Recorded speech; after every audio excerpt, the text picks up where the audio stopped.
안녕하세요. 델타 세무회계 이철구 세무사입니다. 최근 다주택자 중과에 이어서 1주택자의 장기 보유 특별공제 폐지안을 발의한 상태입니다. 부동산은 상승하는 경우 가격 변동폭이 크기 때문에 양도소득세도 늘어날 수밖에 없습니다. 이때 보유기간과 거주기간에 따라 받을 수 있는 장기 보유 특별공제는 부동산 양도를 한 번쯤 해보신 분들은 적용받으신 공제로 많은 분들이 알고는 계십니다. 따라서 만약 해당 공제가 정말로 폐지된다면 다주택자뿐만 아니라 1주택자분들 양도소득세 부담은 상당히 커질 수밖에 없는데요. 이번 영상에서는 현재 장기 보유 특별공제 제도가 어떻게 운영되고 있고 발의한 폐지안이 통과된다면 어떻게 변경되는지를 한번 알아보겠습니다. 부동산이라는 자산은 단순한 투자 목적이 아닌 실거주를 위한 자산이기 때문에 개인의 경제 능력 향상에 따른 거주지 이전을 돕기 위해서 이러한 제도는 필수적입니다. 현행 제도를 간단하게 알아보겠습니다. 1. 적용되는 자산은 부동산 자산, 즉 토지, 건물, 조합원 입주권, 원조합원만 적용을 받을 수 있습니다. 2. 보유기간, 최소 보유기간 요건이 있습니다.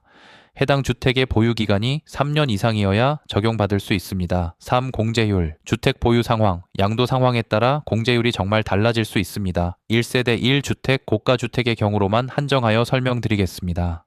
1세대 1주택을 양도한다고 판단될 때는 거주기간까지 포함해서 최대 80%를 공제해줍니다. 보유년수, 거주년수에 따라 4%씩 각각 최대 10년까지 적용됩니다. 이때 거주년수에 대한 공제를 받기 위한 최소 거주기간 요건이 있습니다. 해당 주택에 2년 이상 거주했어야 거주공제가 적용됩니다.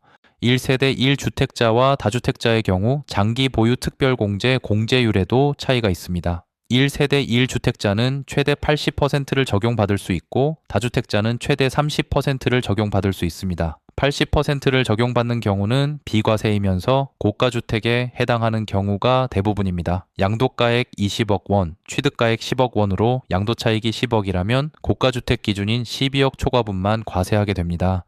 이때 과세 대상으로 계산되는 양도차익은 4억 원이고 여기에 80% 공제를 받는다면 양도소득세는 차익에 비해 상당히 줄어들게 됩니다.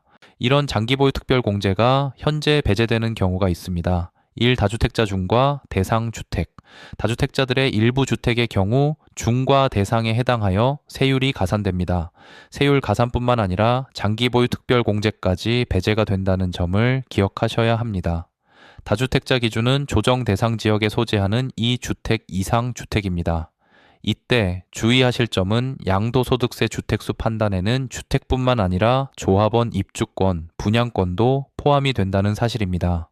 예를 들어 26년 4월 기준으로 송파구 소재 주택 한 채와 세종시 입주권을 한 개 보유하고 계신 경우 송파구 주택을 양도하면 중과 대상인 조정 대상 지역 1세대 2주택 양도에 해당하게 됩니다. 이 미등기 자산, 양도소득세에서 미등기 자산에 대한 제재는 가장 엄격합니다. 장기 보유 특별공제 배제뿐만 아니라 세율 또한 최고 세율인 70%가 적용되므로 반드시 정상적인 등기 절차를 밟으시길 바랍니다.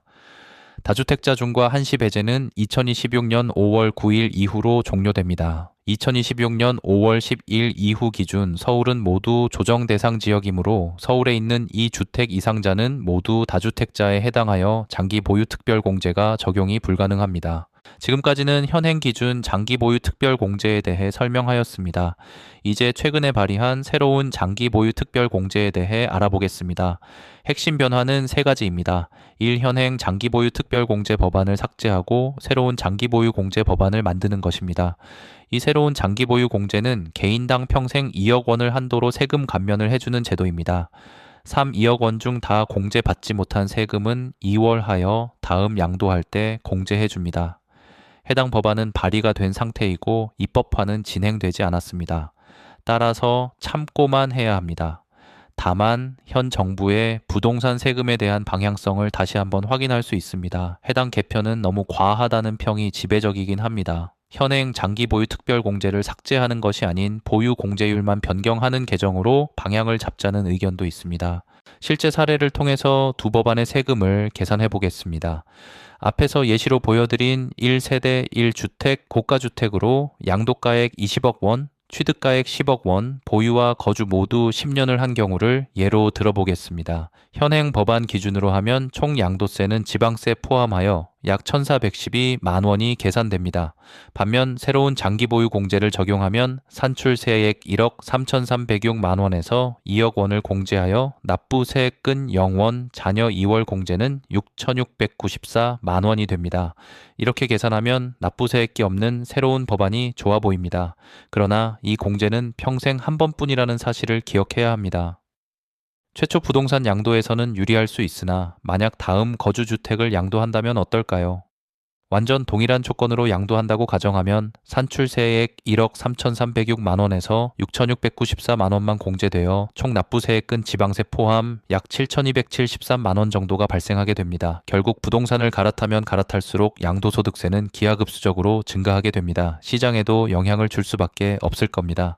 그렇다면 어떻게 대비해야 할까요? 현재 조정 대상 지역인 서울권의 12억건 초과 주택을 가지고 계신 1주택자분들은 가까운 부동산 전문 세무사분께 상담을 받으시길 추천드립니다. 해당 법안이 발의만 하였고 확정된 것은 아니나 장기 보유 특별공제의 변화가 올 가능성은 분명히 보여줬습니다. 케이스에 따라서 현행과 세금이 어떻게 달라지는지를 미리 정리해두고 자산 배분을 고려해야 하는 때라고 말씀드리고 싶습니다. 개정이 된다면 합리적인 장기 보유 특별공제 법안으로 변경되길 바라면서 이번 영상 마치겠습니다. 영상이 도움이 되셨다면 구독, 좋아요, 알림 설정 부탁드립니다. 더 좋은 영상으로 찾아오겠습니다. 부동산, 창업, 사업 관련 세금 상담은 언제든지 델타 세무회계로 연락주세요. 감사합니다.